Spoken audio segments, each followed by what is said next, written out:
Hello everyone, welcome back to our channel Priyanshika vlogs. చాలా రోజుల తర్వాత మళ్ళీ మా నలుగురం కలిసి బయటకు వెళ్తున్నాం. అది కూడా మాల్ కి, ఫన్ సిటీకి వెళ్తున్నాము. యాక్చువల్ గా ఏంటంటే విజయవాడ నుంచి చెన్నైకి వచ్చాక పిల్లలకి చాలా బోర్ కొట్టేసింది 2 weeks లోనే. ఎందుకంటే అక్కడ చాలా మంది అందరూ ఉంటారు కదా, వాళ్ళందరితో ఆడుకుంటారు. ఇక్కడికి వచ్చేసరికి ఎంతసేపు నా మొహమే చూడాల్సి వస్తుంది. మిగతా వాళ్ళందరూ పొద్దున్న ఆఫీస్కి వెళ్ళిపోయి నైట్ కే వస్తారు. సో బాగా వాళ్ళకి బోర్ కొట్టిందని చెప్పేసి మెయిన్ గా వాళ్ళ కోసమే ఈ మాల్ లో ఫన్ సిటీకి వచ్చాము. మాల్ లో ఫన్ సిటీకి ఫస్ట్ టైం. మాల్ కి అయితే ముందే వచ్చాను, ఆల్రెడీ వ్లాగ్ కూడా చేసి పెట్టాను. కింద డిస్క్రిప్షన్ లో లింక్ పెడతాను, ఎవరైనా చూడకపోతే చూడండి. నా వీడియోస్ ని ఎవరైతే ఫస్ట్ టైం చూస్తున్నారో ప్లీజ్ సబ్స్క్రైబ్ చేసుకోండి. అలాగే మీకు వీడియో నచ్చినట్టయితే ఒక లైక్ చేయండి, మీ ఫ్రెండ్స్ అండ్ ఫ్యామిలీ మెంబర్స్ కి షేర్ చేసేయండి. సో ఫస్ట్ అయితే లోపల ఏమేం గేమ్స్ ఉన్నాయో అంతా ఒక లుక్ వేసేద్దాం పదండి.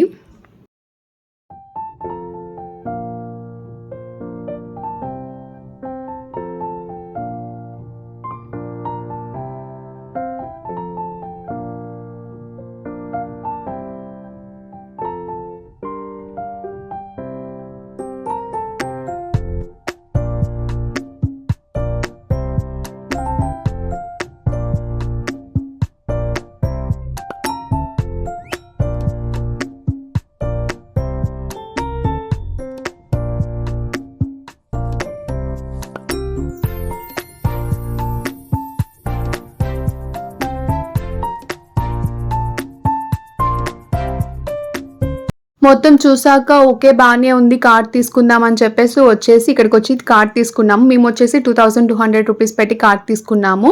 దానికి వచ్చేసి 21 గేమ్స్ ఆడొచ్చు. అంటే 21 టైమ్స్ ఏ గేమ్ అయినా ఆడొచ్చు, ఎన్నిసార్లు అయినా ఆడొచ్చు, అది మన ఇష్టము. మన దగ్గరికి రాగానే కార్డ్ స్కాన్ చేస్తాము, అప్పుడు అది చూపించిద్ది ఇంకా మీకు ఎన్ని గేమ్స్ ఆడొచ్చు, ఎన్నో గేమ్ ఇది అని చెప్పేసి. మా వాడు లాస్ట్ టైం 1 year ఉన్నప్పుడు అనుకుంటా ఎక్స్ప్రెస్ అవెన్యూ మాల్ కి తీసుకెళ్ళినప్పుడు బాగానే ఆడుకున్నాడు. రైడ్స్ నుంచి రారా అంటే వచ్చేవాడు కాదు.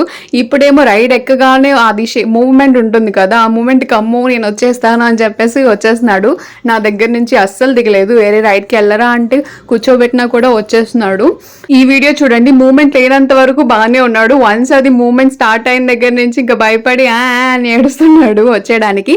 తర్వాత ఈ బస్ లో వాళ్ళ అక్క కూర్చోవడం చూసాడు. ఇది ఎక్కువ మూవ్మెంట్ ఇవ్వట్లేదు, జస్ట్ సాంగ్స్ అది ప్లే చేస్తుంది కాబట్టి వెళ్ళి శుభ్రంగా సెటిల్ అయిపోయాడు. బయటికి రారా టైం అయిపోయిన తర్వాత అది ఇంకా సాంగ్స్ ఏం ప్లే చేయదనమాట. సో బయటికి రారా అంటే వాడు రావట్లేదు, అక్కడ గోల్ పెట్టాడు కొంచెం సేపు. సో ఆ తర్వాత ఇంకా నిదానంగా ఒక్కొక్క రైడ్ ట్రై చేశాడు. వాళ్ళ అక్క ఏదైతే చేస్తుందో అది నేను చేస్తానని చెప్పేసి.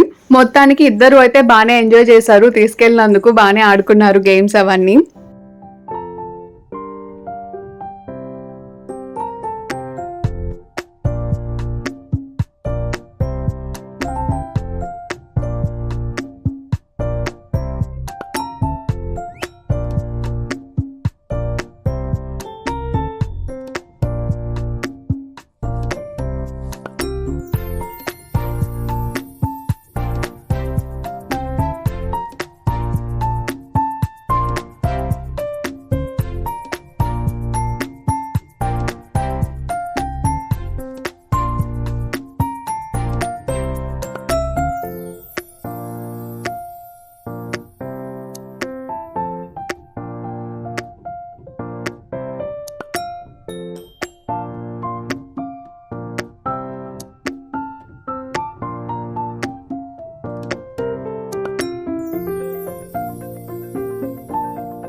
లాస్ట్‌లో మనం ఆడిన కొన్ని గేమ్స్‌కి పాయింట్స్ వస్తాయన్నమాట. ఆ పాయింట్స్‌ని బట్టి అక్కడ వాళ్ళు గిఫ్ట్స్ రాస్తారు. ఏ పాయింట్స్‌కి ఏ గిఫ్ట్ వస్తదని చెప్పేసి.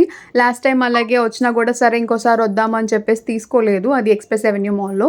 సో, ఈసారి ఏదో తీసుకుందాంలే మళ్ళీ మనం వస్తామో రామో అని చెప్పేసి నేనైతే డైరీ మిల్క్ అలాగే క్లే తీసుకున్నాను మా పాపకి వచ్చిన పాయింట్స్‌తో. సో, ఇంకా లంచ్ కోసమని ఫుడ్ కోర్ట్‌కొచ్చాము. అస్సలు ఖాళీ లేదు. మొత్తం అంతా వెతుక్కుంటే ఫైనల్‌గా ఎక్కడో చోట దొరికింది. ఆయన ఫుడ్ తీసుకురావడానికి వెళ్లారు. ఈలోపు నేను తెచ్చిన స్నాక్స్ తింటున్నారు వాళ్ళు. మా అబ్బాయి నార్మల్‌గా రోటీస్, పరోటాస్ తింటాడు గానీ ఈసారి ఎందుకో తినలేదు ఎక్కువ. సో, యాక్చువల్ ప్లాన్ ఏంటంటే లంచ్ చేసి మూవీకెళ్దాం అనుకున్నాము. కానీ వాడు ఎక్కువ తినలేదు కదా! మూవీ టైమ్ అయ్యే వరకు ఉంటాడో లేడో అని డౌట్ వచ్చేసి ఇంటికి బయలుదేరిపోయాము. దారిలో ఈ ప్లే ఏరియా కనిపించింది. బావుంది. మా పిల్లలు వెళ్తా అని గోల్ చేశారు. ఆల్రెడీ ఆడుకున్నారు కదా! ఇంకా చాలు ఇంటికెళ్ళిపోదాం అని చెప్పేసి బయలుదేరిపోయాము. సో, ఇలా మా వీకెండ్ ఎండ్ అయింది. If you like this video please do like, share and subscribe to my channel. Thank